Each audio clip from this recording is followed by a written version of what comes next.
You've never felt like you could be yourself around me? Her face was both clenched with irritation and drooping with sorrow. Her brow pulled in while her mouth and cheeks fell out and down as she looked over at me. She looked like she was about to cry, but she hadn't given in yet. I felt like a version of myself. I answered. What does that mean? Aversion. Her tone was even tenser now. Just not my whole self, I guess. Not who I really am. Whatever that means at this point.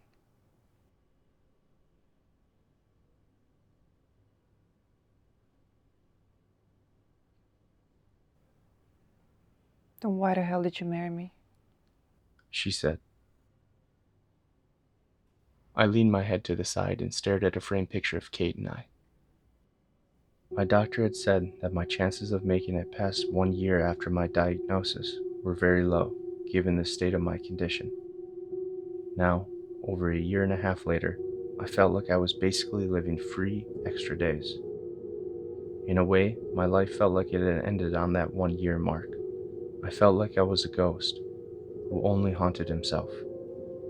I saw myself as a carcass of life, of regrets, yet still filled with the spirit of who I really was, who I had always wanted to be. I felt separate from everything, yet still present. It was one of those strange states that's impossible to translate to anyone who's never been in it, never outlived their own death. I looked at Kate. I've never felt like myself with anyone. I don't mean you specifically. You didn't do anything wrong. No one did. It was my fault. Between the stir craziness of the last nearly 2 years, the medications, having been in the hospice center for the last 3 weeks, and of course, the looming finality of everything, I had, for the first time, in as long as I can remember, perhaps in my entire life, suddenly felt the walls come down. I couldn't hold them anymore. More so, I just didn't care to. It's not that I lost care altogether. I still cared a lot. It's just that I stopped caring about the things that didn't matter, at least not to me, not anymore. I didn't care about being perceived in a certain way.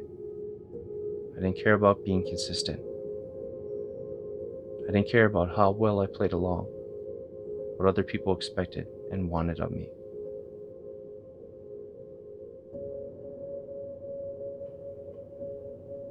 What do you mean, John? She said, her tone loosening and opening up a bit. I blew it. I did so much wrong. Kate leaned in closer toward me. I looked up at the ceiling. What are you talking about? Everyone loves you, John. Everyone I've ever known that knows you, that spent time with you, loved you, loves you. I looked back over at her. Her face was softer now, stretching vertically rather than scrunching horizontally. She realized this wasn't about her or us.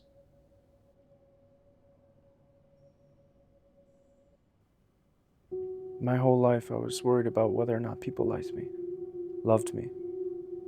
I did everything I could do to ensure that everyone did, that everyone thought I was the greatest. Oh, John is so great. He's this, he's that. I changed so much about myself to make sure that that happened. In moments, in phases, in years. I went this way instead of that way to ensure that I did what people wanted, that people approved of and liked me.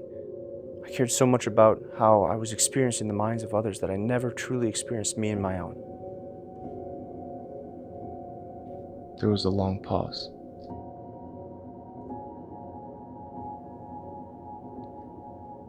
John, that just makes you a good person. You put others first. It's in your nature. It's a good thing. Her voice was shaky. Is it? Did I? There was another pause. My head was hurting. I felt weak and tired and slightly numb. I felt a strange lucidity amongst the disorientation, though. Kate just sat there waiting. I cared about how people saw me, how people experienced me. It was always about me, not anybody else. Well, who the hell else is it going to be about? Of course, everything you do from your perspective is going to involve you. No, I didn't even care about myself either. That's the worst part. It's like some strange paradox of narcissism and self-abandonment. I was so desperate, so misguided, so self-focused on being liked and seen a certain way that I changed and reduced who I was at every turn. To appease my father, my mother, my friends, teachers, girlfriends, bosses, strangers, my wife. That's not a good person. It's not a bad person. It's just not much of a person at all. Kate's eyes began to water. Then so did mine. Honey, you did what you could. You did what you knew how. That's all anyone can do.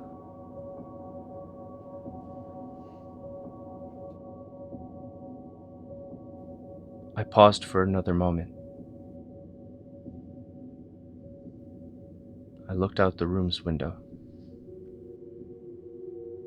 At the cars and people rushing by on the streets below. A city of people frantically completing to-do lists that weren't their own.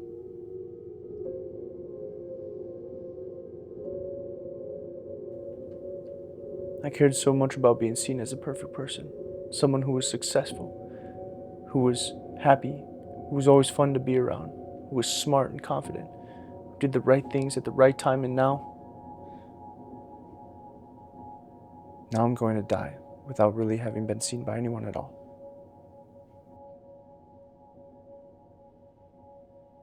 I could hear Kate sniffling. She was pulling back tears. They looked heavy.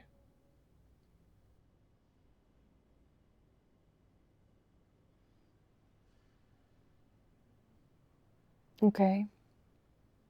She said defiantly while rubbing her face.